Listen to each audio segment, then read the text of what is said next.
बिस्मिल्लाहिर्रहमानिर्रहीम। अस्सलाम वालेकुम स्टूडेंट्स, कैसे हैं आप सब लोग। उम्मीद करती हूँ कि अल्लाह ताला के फजल करम से बिल्कुल खैरियत से होंगे। मैं भी आप सब लोगों की दुआ से बिल्कुल खैरियत से हूँ। स्टूडेंट्स, हम लोगों ने एक्टिव वॉइस को पैसिव वॉइस में चेंज करने का सिलसिला शुरू किया हुआ है और उसमें हम पढ़ रहे हैं कि तमाम टेंसेस में क्या क्या चेंजेस होंगी। तो आज का हमारा टॉपिक है फ्यूचर परफेक्ट टेंस।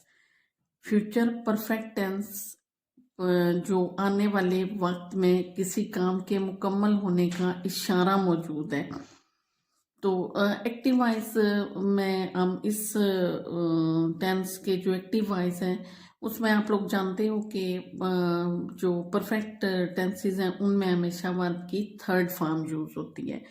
तो जब हम किसी भी टेंस के सेंटेंस को पैसिव वॉइस में चेंज करते हैं तो भी हम थर्ड फॉर्म यूज करते हैं। तो यहाँ पर ये एक आसानी मौजूद है कि इसके एक्टिव वॉइस में थर्ड फॉर्म होगी, तो जब उसको पैसिव में चेंज करेंगे तो भी थर्ड फॉर्म ही लगेगी। और बाकी रूल्स के अकॉर्डिंग जो चेंजेस हैं कि सब्जेक्ट ऑब्जेक्ट में चेंज होगा और ऑब्जेक्ट सब्जेक्ट में ऑब्जेक्ट से पहले बाय यूज होगा। वो सारी तब्दीलियां रूल्स के अकॉर्डिंग होंगी जो कि आप पहले भी सीख चुके हैं। तो शॉर्टली मैं हर वीडियो में आप लोगों को कुछ ना कुछ बता देती हूँ ताकि कुछ स्टूडेंट्स जिन्होंने पिछली वीडियोस नहीं देखी हुई वो ये वीडियो देख के भी उन्हें आइडिया हो जाए।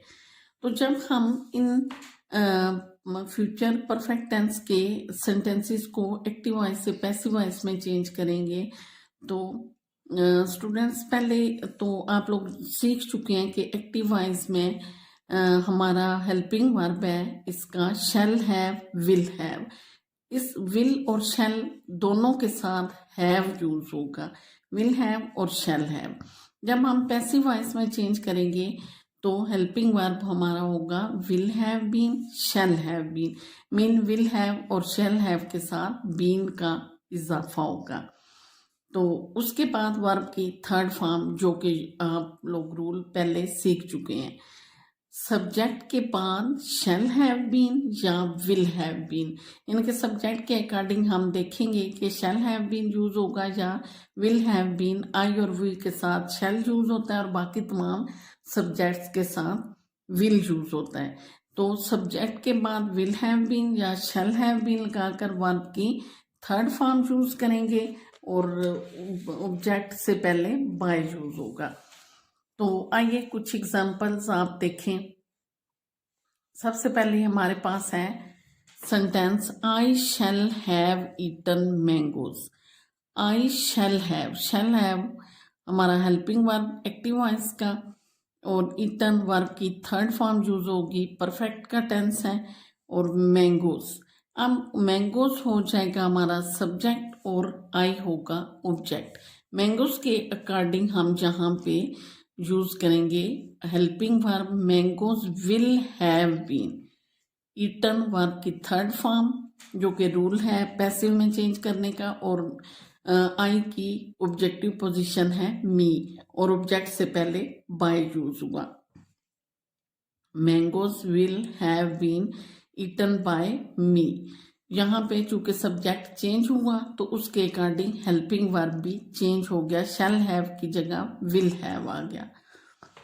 T will have been taken by you. फिर अगेन वही तब्दीलियां, सब्जेक्ट ऑब्जेक्ट में और ऑब्जेक्ट सब्जेक्ट में चेंज होगा। You will have taken tea, tea will have been taken by you. You will have taken tea, you के साथ will have और टी के साथ भी विल हैव यूज होगा। पैसिव करते हुए बीन का हम इजाफा करेंगे, tea will have been taken by you. अगला सेंटेंस है हमारा he will have finished the work. अब वर्क हमारा सब्जेक्ट हो जाएगा और he object. The work will have been finished by him, he की ऑब्जेक्टिव पोजीशन हिम। आई समझ बच्चों कि जब हम फ्यूचर परफेक्ट टेंस के एक्टिव वॉइस को पैसिव वॉइस में चेंज करेंगे तो क्या तब्दीलियां होंगी विल हैव शैल हैव के साथ बीन यूज होगा, वर्ब की थर्ड फॉर्म और ऑब्जेक्ट से पहले बाय, वो तो आप लोग पहले से सीख चुके हैं। एक्टिव वॉइस का हेल्पिंग वर्ब है विल हैव शैल हैव। जब पैसिव में चेंज करेंगे तो विल हैव और शैल हैव के साथ बीन का इजाफा होगा, आई हुई के साथ शैल और बाकी तमाम सब्जेक्ट के साथ विल यूज होता है।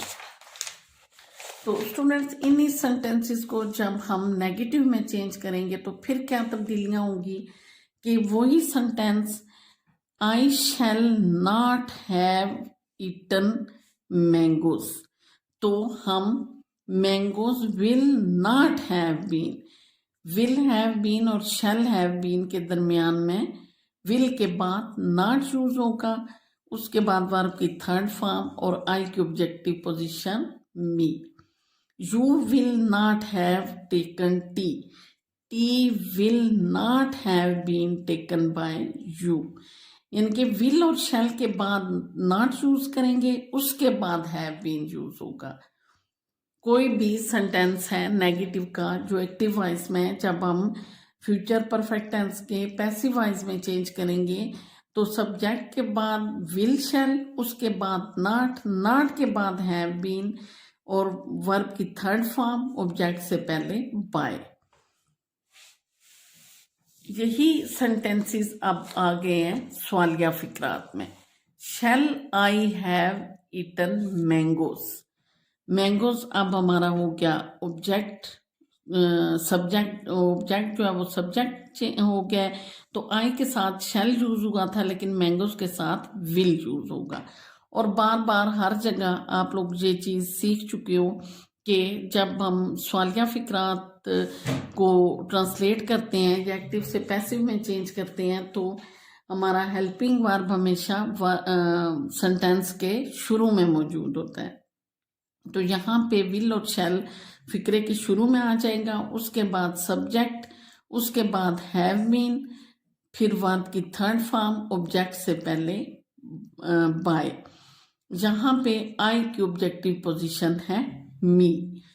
Will mangoes have been eaten by me, यानी कि जब मैंगोज हमारा सब्जेक्ट हुआ तो हेल्पिंग वर्ब चेंज होके विल हो गया। Will you have taken tea, will tea have been taken by you, will taken, will tea have been taken by you. आई समझ बच्चों कि जब हम सादा फिक्रात को एक्टिव वॉइस से पैसिव वॉइस में चेंज करेंगे तो वर्ब की थर्ड फॉर्म यूज होगी, एक्टिव वॉइस में भी है पैसिव में भी होगी। Will have been shall have been helping verb होगा और ऑब्जेक्ट से पहले बाय यूज होगा। नेगेटिव सेंटेंसेस में शैल और विल के बाद नॉट, उसके बाद हैव बीन और फिर वर्ब की थर्ड फॉर्म। सवालिया फिक्रात में विल शैल फिक्रे के शुरू में आ जाएंगे, फिर सब्जेक्ट, उसके बाद हैव बीन और फिर यूज होगा वर्ब की थर्ड फॉर्म और उसके बाद बाय और ऑब्जेक्ट जो है वो एंड पे। आई समझ बच्चों, अगर आप लोगों को समझ आ रही है, वीडियोस पसंद आ रही हैं तो सब्सक्राइब, लाइक और शेयर ज़रूर करें। Thanks for watching. अल्लाह हाफिज़।